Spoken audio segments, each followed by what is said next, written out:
Hey guys, welcome to Unbiased Rugby. So we obviously just had week 2 of Super Rugby's just finished this weekend. It was a few upsets this weekend. I only got I think 4 of my games correct in my Super Brew. So I was tumbling down the thing in the leagues that I belong to. So I went from first place in one of the leagues down to I think 5th place. So yeah, it wasn't a great weekend. Quite a few upsets. And quite a huge big score parity between some of the teams. It was actually quite bad. But what I'm going to do is I'm just going to go quickly through the scores and then just give my quick run through the games. So obviously the first game of the weekend on the Friday was the Highlanders versus the Reds. It was the Reds' obviously first game of the season. The Reds have got an atrocious away record. I think they've only won 3 games or 2 games in the last 3 years away, and that's really bad. I wasn't expecting much from the Reds, but at the end of the day, I think they played really well. Somebody should try tell me. Because I watch Forsyth Bar, and it's quite a nice stadium, and I wonder why there's more people behind the posts than there are on the sides. Maybe somebody can explain to me why it's like that. Because it looks like wherever the posts are, the stadiums are full, but on the sides it's not as full. Maybe there's a bigger party atmosphere behind the posts. But if somebody could tell me. I did watch the game. Didn't rock my world. Final score 36-31. But yeah, Reds continue their away record. But to come with 5 points to the Highlanders at home, it's not too bad. Next game, we've got the Sunwolves versus the Waratahs. I haven't watched this game. I only watched the highlights of the game. But looking at the score, I've actually got it recorded. I think I'm going to go watch it this week just to see where the Waratahs went wrong, because from what I saw, it came down to a drop goal in the end, and the Sunwolves could have taken it. Maybe the Waratahs went into the game a little bit overconfident. But yeah, that doesn't sound right. You know, the Waratahs are the team that made the playoffs last year. So yeah, they're not 100%, and plus they won Super Rugby about 4 or 5 years ago. So yeah, something's amiss there. But maybe the Sunwolves are a better team than what we give them credit for. Next game of the weekend, we got the Crusaders versus the Hurricanes. The Crusaders won 38-22. I was expecting this to be the match of the weekend, but Gordon, yeah. How are you? You told me yourself. Yeah, I'm doing a video. Yeah.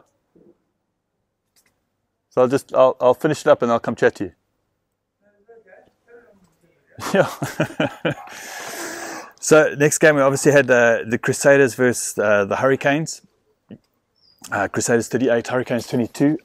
Look, I know that the Hurricanes weren't playing all their stars, but I was expecting a lot more from this game, and it just didn't. I was expecting this to be the game of the weekend, and it just wasn't. It wasn't the game of the weekend.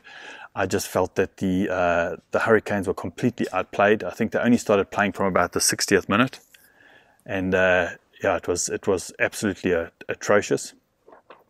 And then we hear some people walking around here. We got stone around our house, so whenever somebody walks in, they sound much closer than what they are. But yeah, I was quite disappointed with the Hurricanes.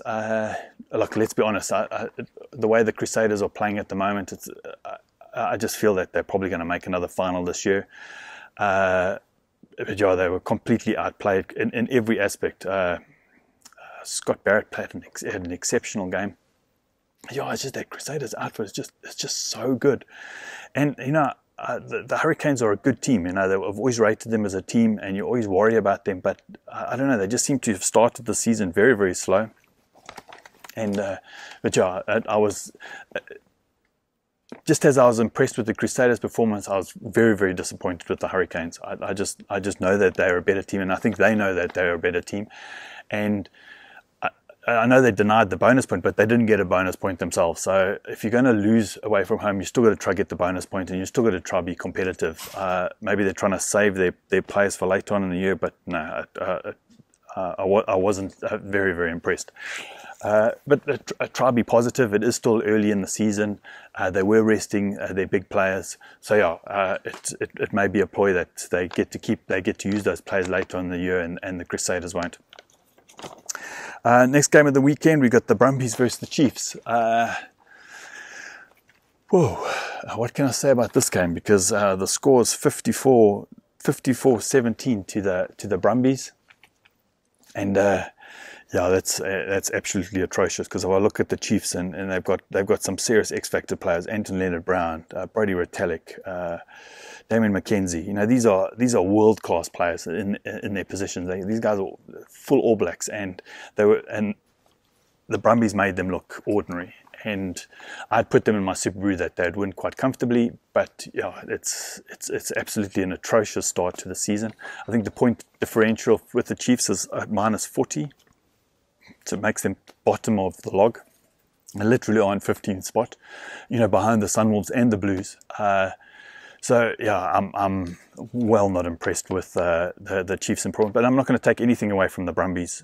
They played exceptionally well. They took their chances when they took their chances. Just, you know, you just have those days where everything just seems to work out, and it was one of those days for the Brumbies. But yeah, I don't know what the Chiefs are going to be doing. They're going to have to go through to the drawing board or something, because the way that they played was just. You know, the Chiefs are I have a team in every conference, so it's like in the Australian conference I support the Reds, and in the New Zealand conference it's the Chiefs, and yes, I'm so wholly not impressed. I think their next game, I'm not sure who the next game is against. Sunwolves. Yes, if they lose that game, then yeah, then there's something seriously wrong. But yeah. Probably the worst performing team on the weekend was the Chiefs, and they need to turn their season around a lot quicker than what they are at the moment. Next game of the weekend was the Sharks versus the Blues. I had predicted the Sharks would win.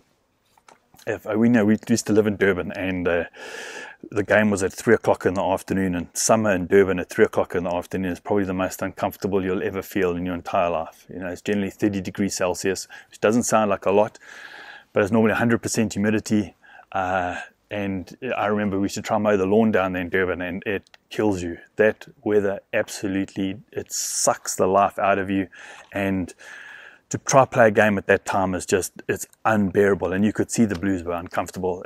Papa Lee, one of my favorite players, you could see they were sucking in the big air. It was way too hot. I just have a feeling, I'm not sure if they did do it, but I know that normally when it's like really hot like that they stop at 20 minutes to fill up with water and stuff.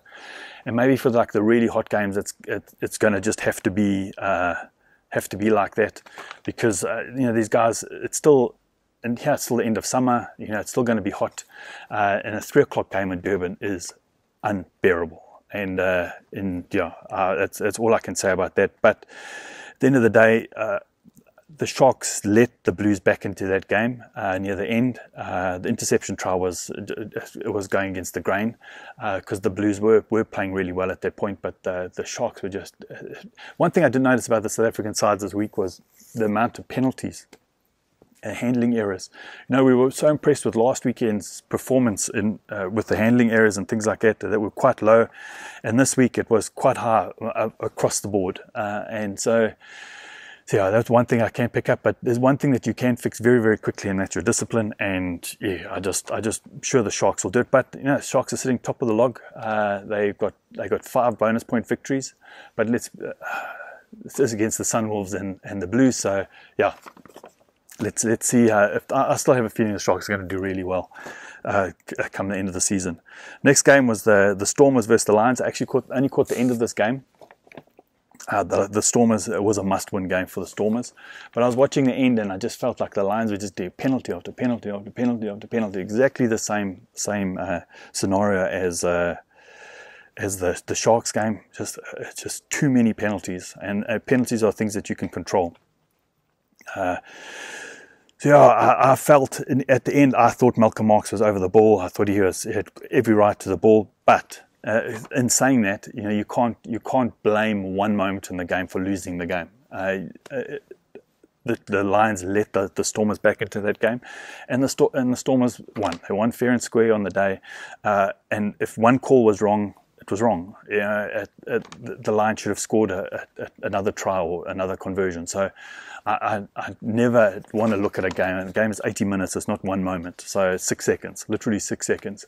So disappointed for the Lions. I still think they're an on-form team, but I think the biggest loss that they're going to face after that game was the injury to Warren Whiteley. I just think the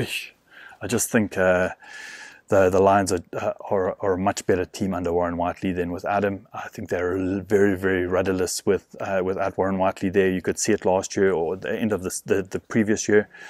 When he's not there, it's just not the same Lions team. He just got a way of calming the guys around him. I always look at Warren Whiteley is the best non-captain South Africa's ever had, because he makes captain and then he gets injured, and you could see he was very, very emotional after the game because, you know, a torn pectoral muscle, you know, that you could be out for the rest of the season and could miss the World Cup. But yeah, that was a really big loss. But congratulations to the Stormers for getting a victory. They desperately needed it. But if that was the performance and the performance from the week before, I don't see the Stormers winning many more games. They really have to change gear completely, because I think the Lions let them back into that game as opposed to them actually upping their performance to get back into the game.